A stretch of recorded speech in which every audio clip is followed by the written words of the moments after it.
तो किस तरह से एक समझदारी भरा फैसला जब पेरेंट लेते हैं तो उसका क्या रिजल्ट निकल के आता है वो मैं आपको दिखाता हूँ। एक बच्चा हमारे पास आया, ये बेटा नाम क्या है आपका?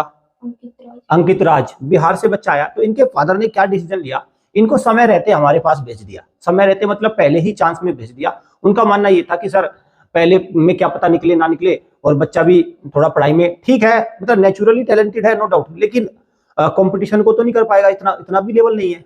तो एक ठीक से बच्चे से थोड़ा सा कम लेवल का बच्चा था, बिल्कुल खत्म नहीं था, ठीक था मतलब पढ़ने में। और अभी इस बार आरएमएस में कितना स्कोर बना? 105 नंबर का आरएमएस में स्कोर बना। डिफेंस कैटेगरी से बच्चा है, 111 नंबर चाहिए थे, तो 6 नंबर से इस बार पहले चांस में रुक गया। सैनिक स्कूल में बेटा कितने बना लेगा? 260 प्लस के आसपास का सैनिक स्कूल में स्कोर मुझे दिखाई दे रहा है, क्योंकि आरएमएस से समय भी मिल गया। मैं आपको बता दूं क्यों ऐसा कर पा रहा है, क्योंकि आरएमएस का भाई दिसंबर में पेपर हो गया, अब दिसंबर का महीना मान लो, जनवरी का, फरवरी का, अब 3 महीने का और समय मिल गया, और मार्च भी मान लो 3 से 4 महीने का, तो अब ये 260 के आसपास कर ले जाएगा। तो लेकिन ये हुआ कैसे? हुआ ये ऐसे, जब इनके जो फादर है उन्होंने एक सही फैसला लिया और सही एकेडमी को चूज किया, और बस वहीं से उनका बात बन गई। अगर वो भी क्या करते, ऐसे ही कहीं 70-60 हजार वाले में पहुंच जाते तो बस होना वही था, वही होता। आपको पता ही है 60-70 नंबर आरएमएस में लाके हाथ में रख देता है, पहले ही चांस में, पहला चांस ऐसे निपट जाता, और फिर दूसरे चांस में हमारे भी सर में दर्द करता है। तो आपको ये बात ध्यान रखनी है, जब भी आप इस तरह का फैसला लें तो सही एकेडमी का चुनाव बहुत जरूरी है। तो मैथ्स वगैरह आप ठीक है? शुरुआत में तो मैं देखा 2-3 महीने तुमने रोने धोने में निकाल दिए।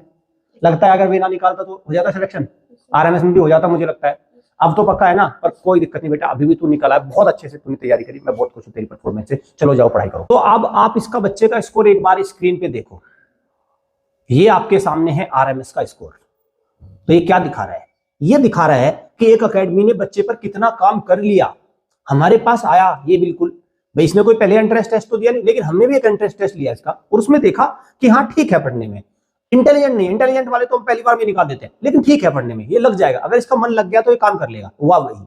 और अब हमने आरएमएस का दिखा दिया, हम इसको कहां ले आए, 5-6 नंबर से रुका मेरिट में आने से इस बार, और अब सैनिक स्कूल का भी दिखा देंगे। तो इस तरह से होता है। तो ध्यान रखना, जब हम बार बार कहते हैं कि जब बच्चा फेल होता है तो आप सारा ठीकरा उसमें फोड़ देते हो, लेकिन एकेडमी चुनी किसने थी? आपने। स्कूल चुना किसने था? आपने। अध्यापक चुना किसने था? आपने। किताबें लाया कौन था? आप फीस किसने जमा करी थी? आपने। पेरेंट्स, सारा फैसला तो आप ही लेते हो।